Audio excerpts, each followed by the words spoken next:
Bismillahirrahmanirrahim. Alhamdulillahirrabbilalamin. Wabihi nasta'in ala umurid dunia waddin. Ashhadu an la ilaha illallah wa ashhadu anna muhammadar rasulullah. Allahumma salli ala sayyidina Muhammad wa ala alihi wa sahbihi ajma'in. Saudara, video kali ini hanya sekedar menyempurnakan atau menambah bahasan kita kemarin tentang zikir. Sebelumnya saya ingin menjawab, ada teman bertanya mengatakan mana yang lebih bagus, zikir hu Allah atau Allahu. Jadi saudara, pertanyaan ini juga dulu saya pernah tanyakan sama guru saya. Guru saya menjawab, semuanya benar, semuanya baik. Apa sebab?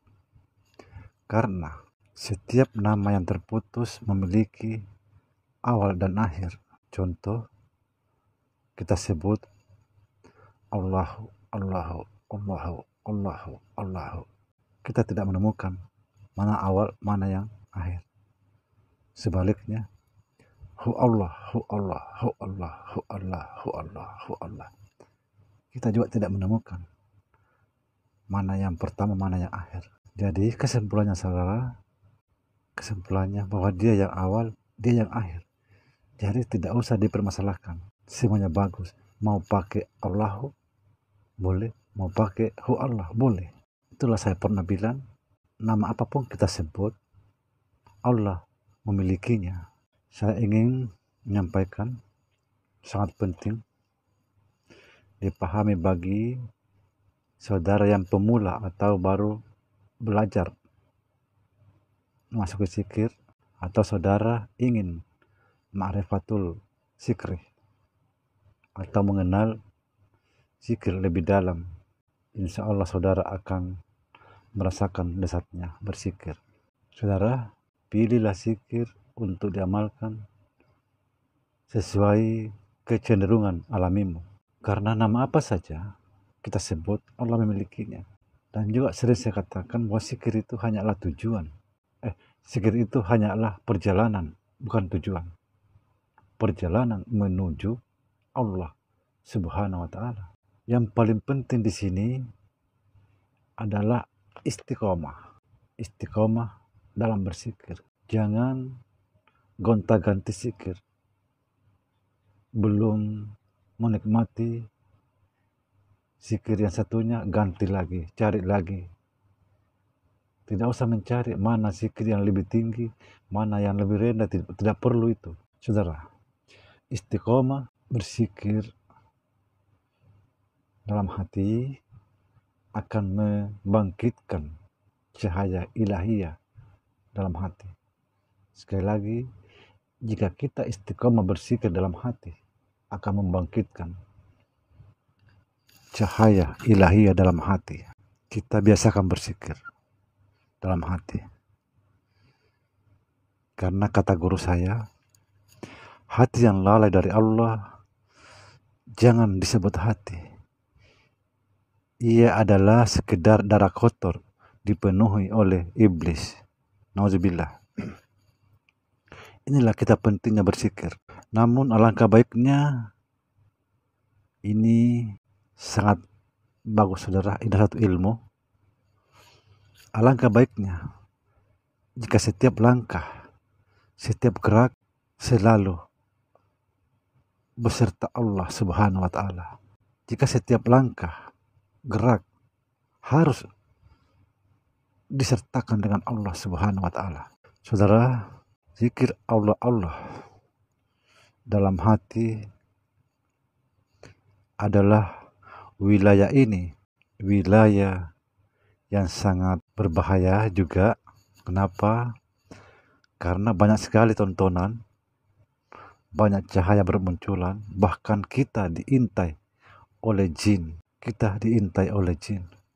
Tapi kita tidak usah takut, jangan dihiraukan, karena itu sekedar godaan. Karena semakin tinggi tujuan kita semakin banyak rintangannya. Karena memang di wilayah ini adalah wilayahnya, karena Allah itu alam segala roh. Jadi kita nggak usah takut, itu hanyalah godaan. Kemudian saya ingin memberikan suatu doa bagi orang-orang pemula. A'udzubillahi minasyaitonirrajim. Bismillahirrahmanirrahim. La ilaha illa anta subhanaka inni kuntu minas zalimin. Allahu salamun hafizun waliyun wa muhaimin. Doa ini untuk minta perlindungan atau penjagaan dari Allah Subhanahu wa taala. Zikir atau mengingat Allah adalah perjalanan menuju kefanahan dalam zat yang maha benar, yaitu yang bernama Allah Subhanahu wa taala. Bukan fana dalam nama Allah. Sekali lagi, tujuan zikir yang sesungguhnya kepanahan diri dalam zat maha benar, bukan fana dalam namanya. Saudara, dimanapun Anda berada, video kali ini juga saya mengingatkan saat ini kita harus lebih hati-hati. Kenapa? Sekarang agama sudah terbagi.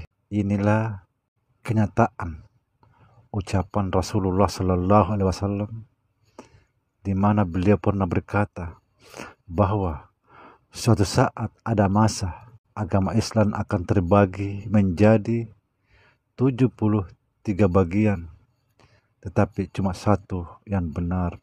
Subhanallah. Saudara, agama yang benar, agama yang dibawa junjungan kita Nabi Agung Muhammad Sallallahu Alaihi Wasallam, yaitu agama rahmatan lil alamin. Rahmatan lil alamin. Guru saya mengatakan agama itu adalah cinta dan kerendah hatian, bukan kesombongan dan mementingkan diri sendiri, bukan kebencian, bukan penghinaan, bukan saling memojokkan satu sama lain, tapi cinta dan kerendah hatian, kasih sayang. Subhanallah. Jika ada orang berceramah tidak sesuai rahmatan lil alamin, ceramahnya justru jadi provokatif, menyebarkan kebencian,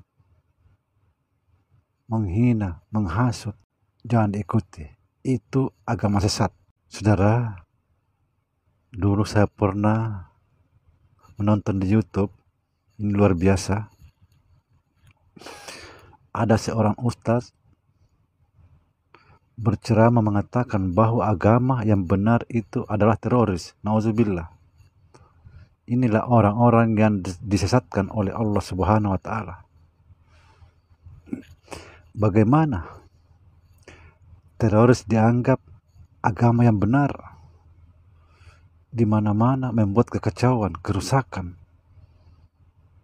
membunuh orang-orang tidak berdosa. Jangan-jangan ini orang yang sudah nggak punya akal, sudah terbalik akalnya. Padahal kita diperintahkan, apabila kamu melihat duri, batu, loban di jalan, batu duri itu harus disingkirkan, loban harus ditutupi supaya tidak mencelakai orang lain. Bagaimana teroris dengan sengaja membunuh, nauzubillah, tanpa peduli yang kecil, yang besar, yang tua. Bagaimana bisa dianggap agama ini agama benar? Jangan-jangan orang ini orang nggak punya otak.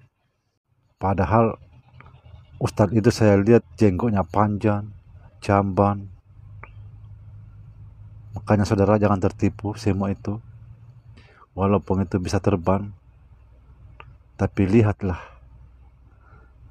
ucapannya, perbuatannya. karena ucapan dan perbuatan adalah cerminan dari hati. Demikian saudara video kali ini. Insya Allah mungkin sekitar 3 hari akan datang baru saya ada video lagi, karena saya ingin menyeberang Kalimantan Barat, Pontianak. Assalamualaikum warahmatullahi wabarakatuh.